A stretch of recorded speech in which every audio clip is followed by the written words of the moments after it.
Olá! A nossa aula de hoje é sobre distribuição das doenças no espaço. A aula tem por objetivo conhecer os conceitos de distribuição temporal e espacial das doenças e eventos relacionados à saúde. Como vimos anteriormente, a descrição de uma doença ou evento relacionado à saúde é acompanhada por três questões norteadoras. Como as características das pessoas na população afetam a ocorrência da doença ou evento de interesse? Como o lugar em que a população vive afeta o padrão de ocorrência da doença ou evento? Como a doença ou evento de interesse varia no tempo? De forma resumida, quem, onde e quando a doença acontece. Ou seja, variações de pessoa, espaço e tempo. John Snow, ao estudar a maneira de transmissão do cólera em Londres no século XIX, mapeou os casos de cólera e foi um dos primeiros a sistematizar o método de análise espacial. A análise espacial consiste em um estudo quantitativo da distribuição das doenças, eventos relacionados à saúde ou serviços de saúde com referenciamento geográfico. Desta forma, é possível identificar padrões espaciais de morbidade, mortalidade e outros eventos relacionados à saúde, além dos fatores associados a esses padrões. A técnica consiste em três etapas: visualização, análise exploratória dos dados e modelagem.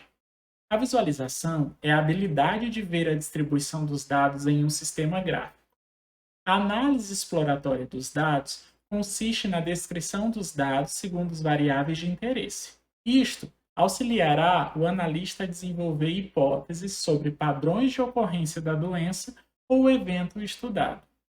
E, por fim, a modelagem é utilizada para testar as hipóteses levantadas ou estimar com alguma precisão a extensão e a forma de certas relações, como que elas se estabelecem. Aqui temos alguns exemplos de aplicações de distribuição espacial. A distribuição temporal é a observação da ocorrência da doença ou evento ao longo do tempo.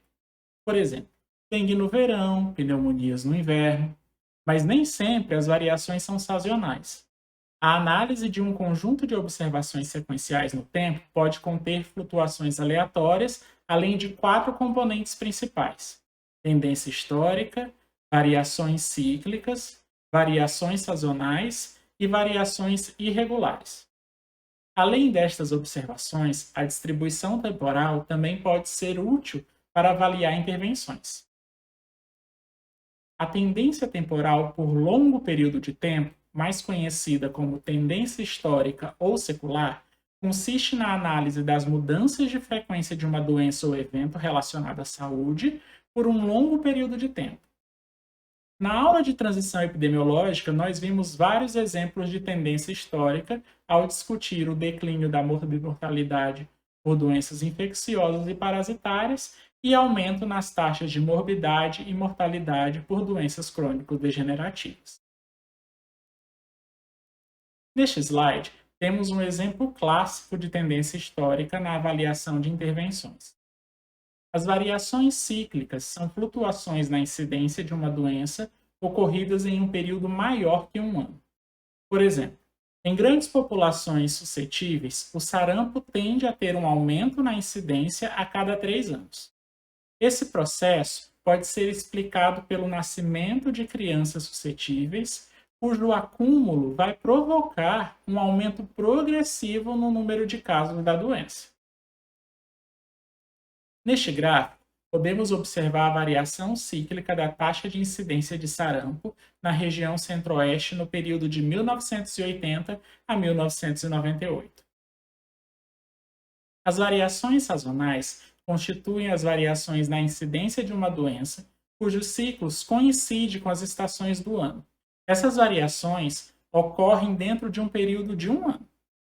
A variação sazonal depende de um conjunto de fatores, tais como radiações solares, temperatura, umidade do ar, precipitação, concentração de poluentes no ar, etc. As variações atípicas, também conhecidas como irregulares, são alterações inusitadas na incidência das doenças, diferente do esperado para aquela doença. Através de técnicas estatísticas, é possível conhecer se a evolução temporal de uma doença obedece a um padrão esperado ou apresenta alguma irregularidade. Para finalizar esta aula, vamos conhecer os conceitos de endemia, epidemia, surto e pandemia. A endemia refere-se à presença usual de uma doença dentro dos limites esperados em uma determinada área geográfica por um período de tempo ilimitado. Ocorre quando há uma constante renovação de suscetíveis na comunidade, exposição múltipla e repetida a um determinado agente, isolamento relativo sem deslocamento importante da população em uma zona territorial. Um exemplo é a malária na região amazônica. A epidemia ocorre quando há elevação brusca, temporária e significantemente acima do esperado para a incidência de uma determinada doença em um período de tempo e espaço. Uma epidemia não representa necessariamente a ocorrência de um grande número de casos daquela doença, daquela determinada população, mas sim um claro excesso de casos quando comparada à frequência esperada ou habitual, que seria a frequência endêmica de uma doença em um determinado espaço de tempo e num determinado espaço geográfico. Um exemplo disso é casos de malária em São Paulo. O surto é um tipo de epidemia onde todos os casos estão relacionados entre si, atingindo área estritamente limitada e normalmente pequena, como escola, quartel, navios, asilos, apartamentos, etc. Um exemplo é a ocorrência de surto de diarreia em uma creche. A pandemia é um processo epidêmico caracterizado por uma ampla distribuição espacial da doença, atingindo diversas nações ou continentes.